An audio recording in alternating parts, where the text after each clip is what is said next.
নমস্কাৰ ছাত্ৰ-ছাত্ৰীসকল, শ্ৰেণীকোঠাৰ অন্য এটা ভিডিঅ'লৈ তোমালোক সকলোকে মই স্বাগতম জনাইছোঁ। আজি আমি আলোচনা কৰিম নৱম শ্ৰেণীৰ ঐচ্ছিক ভূগোলৰ তৃতীয়টো পাঠ জনসংখ্যাৰ বৃদ্ধি আৰু বিতৰণ। গতিকে পলম নকৰি আহাচোন আজিৰ এই ভিডিঅ'টো আমি আলোচনা কৰোঁ। নৱম শ্ৰেণীৰ এই তৃতীয় অধ্যায়ত প্ৰশ্ন উত্তৰসমূহৰ প্ৰথমটো প্ৰশ্ন হৈছে পৃথিৱীত জনসংখ্যা বৃদ্ধিৰ ধাৰা সম্পৰ্কে লিখা কিয় আৰু কোন সময়ছোৱাত জনসংখ্যাৰ বৃদ্ধিৰ হাৰ যথেষ্ট বেছি আছিল। মানৱ ইতিহাসৰ দীঘলীয়া বন্য অঘৰী জীৱনৰ কালছোৱা পৰ্যন্ত পৃথিৱীৰ জনসংখ্যা তেনেই নগণ্য আছিল। কাৰণ আজিৰ পৰা প্ৰায় 10,000 বছৰ আগেয়ে যেতিয়া স্থায়ী কৃষি কাৰ্যৰ আৰম্ভ হৈছিল তেতিয়া পৃথিৱীৰ মুঠ আনুমানিক জনসংখ্যা আছিল কেৱল 8 নিযুত। সেই সময়ছোৱাত পৃথিৱীৰ জনসংখ্যা আৰু ইয়াৰ নিম্ন হোৱাৰ প্ৰধান কাৰণ আছিল সঘনে সংঘটিত দুৰ্ভিক্ষ আৰু মহামাৰী। 19শ শতিকাৰ প্ৰথম দশকত পৃথিৱীৰ জনসংখ্যাই 1 মহানিযুত অতিক্ৰম কৰিছিল। মন কৰিবলগীয়া যে পৰৱৰ্তী 200 বছৰত পৃথিৱীৰ জনসংখ্যা 7 গুণ বৃদ্ধি পাই প্ৰায় 7 মহানিযুত হৈছিল। 1950 পৰা 2000 বৰ্ষৰ সময়ছোৱাত কেৱল 50 বছৰতে পৃথিৱীৰ জনসংখ্যা 250 কোটিৰ পৰা বৃদ্ধি পাই 600 কোটি হৈছিলগৈ। অৰ্থাৎ 1800 চনৰ পৰা 1950 চনৰ সময়ছোৱাত 150 বছৰত হোৱা 150 কোটি জনসংখ্যা বৃদ্ধিৰ তুলনাত 1950 চনৰ পৰা 2000 চনৰ সময়ছোৱাত কেৱল 50 বছৰতে জনসংখ্যা বৃদ্ধি পাইছিল 350 কোটি। এনে অৱস্থাৰ সম্ভৱ হৈছিল খাদ্য যোগানৰ নিশ্চয়তা, জীৱন ধাৰণৰ মানৰ উন্নয়ন আৰু চিকিৎসা বিজ্ঞানৰ উন্নয়ন আদিৰ ফলত। ৰাষ্ট্ৰসংঘৰ ঘোষণা অনুসৰি 2011 বৰ্ষৰ 31 অক্টোবৰ তাৰিখে পৃথিৱীৰ জনসংখ্যাই 700 কোটি সম্পূৰ্ণ কৰিছে। এনেদৰে বৃদ্ধি হৈ থাকিলে 2025 বৰ্ষত পৃথিৱীৰ জনসংখ্যাই 800 কোটি আৰু 2050 বছৰত 950 কোটি অতিক্ৰম কৰিব বুলি ঠাৱৰ কৰা হৈছে। দ্বিতীয় প্ৰশ্নটো হৈছে পৃথিৱীৰ বৰ্তমান আনুমানিক জনসংখ্যা কিমান? জনসংখ্যা বৃদ্ধিৰ স্থানিক তাৰতম্য প্ৰধান কাৰকবোৰ উল্লেখ কৰা।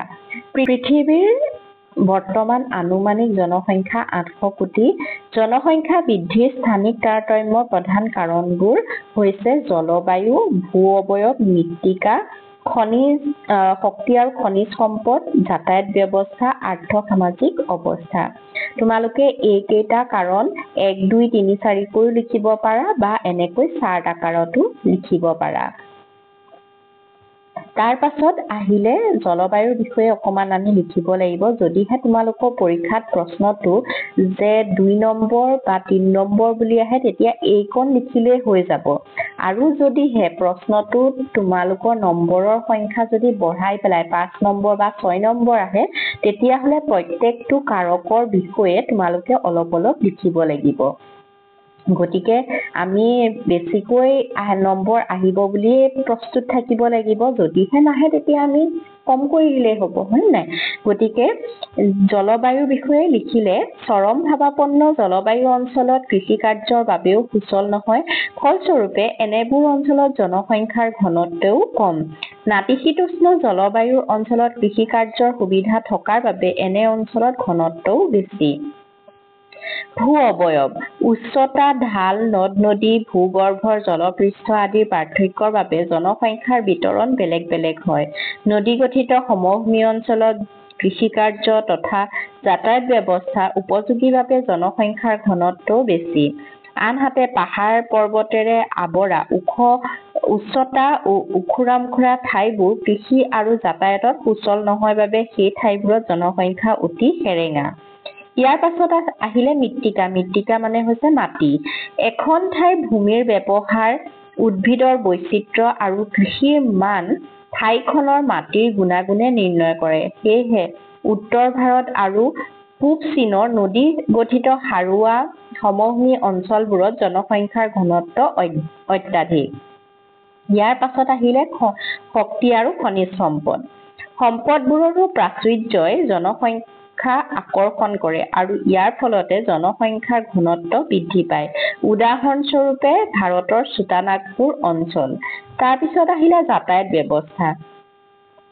এখন ঠাইৰ জনসংখ্যা বিতৰণত ঠাইখনৰ ভৌগোলিক অৱস্থান আৰু যাতায়াতৰ সুবিধা আদিয়ে গুৰুত্বপূৰ্ণ ভূমিকা পালন কৰে।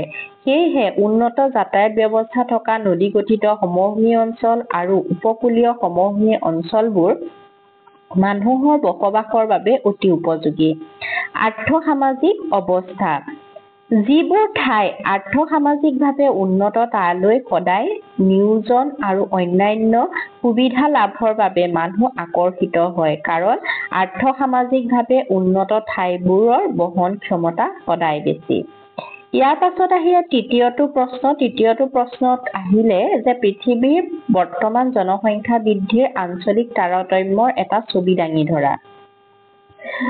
পৰিৱৰ্তিত আৰ্থ-সামাজিক উন্নয়নৰ পাৰ্থক্যৰ ওপৰত নিৰ্ভৰ পৃথিৱীৰ উন্নত আৰু উন্নয়নশীল দেশসমূহৰ মাজত জনসংখ্যা বৃদ্ধি হাৰৰ যথেষ্ট পাৰ্থক্য দেখা গৈছে। জনসংখ্যা বৃদ্ধি নিৰপেক্ষভাৱে চালে দেখা যায় যে পৃথিৱীৰ আটাইতকৈ জনবহুল মহাদেশ এছিয়াৰ বৃদ্ধি আটাইতকৈ বেছি।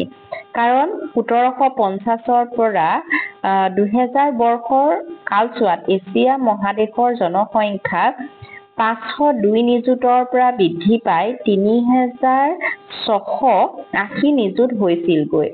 আনহাতে উত্তৰ আমেৰিকাৰ ক্ষেত্ৰত এই বৃদ্ধি 2 নিযুতৰ পৰা 316 নিযুত পৰ্যন্ত হৈছিল। এছিয়া মহাদেশৰ ক্ষেত্ৰত জনসংখ্যা বৃদ্ধিৰ মূল কাৰণটো হৈছে উচ্চ জন্মৰ হাৰ, কিন্তু উত্তৰ আমেৰিকাৰ ক্ষেত্ৰত কাৰণটো হৈছে ইউৰোপ আৰু অন্যান্য অঞ্চলৰ পৰা হোৱা জনপ্ৰব্ৰজন। ইউৰোপ মহাদেশৰ স্থিৰ তথা একেবাৰে নিম্ন হাৰৰ জনসংখ্যা বৃদ্ধিৰ কাৰণটো হৈছে নিম্ন জন্ম হাৰ আৰু আমেৰিকা ওচেনিয়ালৈ ঘটা উচ্চ পৰিমাণৰ বহিঃপ্ৰব্ৰজন। বৰ্তমানেও জন্ম হাৰ যথেষ্ট বেছি হোৱাৰ বাবে আফ্ৰিকা মহাদেশৰ প্ৰায় আটাইবোৰ দেশতে আৰু এছিয়া মহাদেশৰ আটাইকেইখন মুছলিম প্ৰধান দেশত জনসংখ্যাৰ বৃদ্ধিৰ হাৰ যথেষ্ট বেছি হৈছে। এই প্ৰশ্নটোত তোমালোকক সুধিছে যে কোন কোন অঞ্চলত জনসংখ্যা কেনেকৈ বৃদ্ধি পাইছে, কেনেকৈ মানে এটা নিৰ্দিষ্ট সময়ৰ ব্যৱধানত জনসংখ্যাৰ পৰিৱৰ্তন ঘটিছে। গতিকে এই কথাখিনি তোমালোকে ধুনীয়াকৈ লিখিব লাগিব। ইয়াৰ পাছত আহিলে 4 নম্বৰ প্ৰশ্নটো, পৃথিৱীৰ জনসংখ্যা বিতৰণ সম্পৰ্কে লিখা আৰু অসমান বিতৰণৰ প্ৰধান কাৰণবোৰ উল্লেখ কৰা। উত্তৰ গোলাৰ্ধৰ এক বিস্তীৰ্ণ ভাগত বিৰাজ কৰা অনুকূল প্ৰাকৃতিক আৰু আৰ্থ-সামাজিক অৱস্থাৰ বাবে পৃথিৱীৰ মুঠ জনসংখ্যাৰ প্ৰায় 90% ইয়াত থোপ খাই আছে। দৰাচলতে উপাদানসমূহৰ ভূমিকা এনে যে পৃথিৱীৰ প্ৰায় আধা মানুহে কেৱল ভূপৃষ্ঠৰ 5% ভূমিতহে ঠাহ খাই আছে। জনসংখ্যা বিতৰণৰ এনে পাৰ্থক্য জনসংখ্যাৰ ঘনত্বৰ দ্বাৰাও বুজিব পাৰো। জনসংখ্যাৰ ভিতৰত এছিয়াৰ জনসংখ্যা আটাইতকৈ বেছি আৰু ওচেনিয়াৰ আটাইতকৈ কম। এই বাক্যশাৰীত কিন্তু তোমালোকে একদম মনত ৰাখিবা, ইয়াৰ পৰা দুটা প্ৰশ্ন হ'ব পাৰে 1 নম্বৰীয়া, যে মহাদেশসমূহৰ ভিতৰত কোনখন মহাদেশত জনসংখ্যাৰ ঘনত্ব আটাইতকৈ বেছি আৰু কোনখন মহাদেশত আটাইতকৈ কম। গতিকে জনসংখ্যাৰ ঘনত্ব বেছি এছিয়া মহাদেশত আৰু ওচেনিয়া মহাদেশত আটাইতকৈ কম। তাৰপিছত আহিল আমাৰ দ্বিতীয় প্ৰশ্নটোত আছিলে যে অসমান বিতৰণৰ কাৰণবোৰ। অসমান বিতৰণৰ যোনবোৰ কাৰক আছিলে সেই কাৰকবোৰ তোমালোকে 2 নং প্ৰশ্নৰ উত্তৰত কৰি থৈছা। এতিয়া 2 নং প্ৰশ্নৰ উত্তৰ যদি আমি চাওঁ তেতিয়াহ'লে তোমালোকৰ যি এই প্ৰশ্নকেইটা আছিলে যে ভূ অৱয়ব, জলবায়ু, এই চাৰ্টখন তোমালোকে আঁকি দিবা যদিহে 2 নম্বৰ দি পেলাই আহে কাৰকবোৰৰ কথা, আৰু যদি তোমালোকৰ কাৰকবোৰৰ কথা 5 নম্বৰ দি আহে তেতিয়াহ'লে এই কাৰকবোৰৰ বিষয়ে তোমালোকে বহলাই লিখিব লাগিব।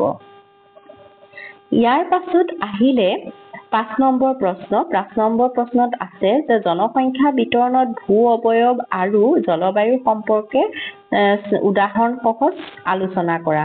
গতিকে এই 2 নম্বৰ প্ৰশ্নতে যোনখিনি জলবায়ু আৰু ভূ অৱয়ৱৰ দফা দুটা আছে এই দুইটা দফা তোমালোকে লিখি দিলে হৈ যাব পেৰাগ্ৰাফ চেঞ্জ কৰি লিখিবা প্ৰথমতে জলবায়ু দফাটো লিখিবা তাৰ পিছত পেৰাগ্ৰাফ চেঞ্জ কৰি ভূ অৱয়ৱৰ দফাটো লিখি দিবা তাৰ পিছত আহিলে 6 নম্বৰ প্ৰশ্ন 6 নম্বৰ প্ৰশ্নটোত আহিলে যে পৃথিৱীৰ প্ৰধান ঘন জনবসতিপূৰ্ণ অঞ্চলসমূহ উল্লেখ কৰি সেইবোৰৰ ভৌগোলিক বৈশিষ্ট্যসমূহ চমুকৈ বৰ্ণনা কৰা পূব এছিয়া দক্ষিণ এছিয়া পশ্চিম ইউৰোপ আৰু আমেৰিকা যুক্তৰাষ্ট্ৰৰ উত্তৰ পূব উপকূলীয় সমভূমি হ'ল পৃথিৱীৰ প্ৰধান ঘন লোকৰ বসতি অঞ্চল এই চাৰিটা অঞ্চলত মুঠতে পৃথিৱীৰ প্ৰায় 3/4 মানুহ বাস কৰে এই অঞ্চলবোৰ ঘন বসতিপূৰ্ণ হোৱাৰ বাবে কাৰণবোৰৰ ভিতৰত উপযুক্ত ভৌগোলিক অৱস্থান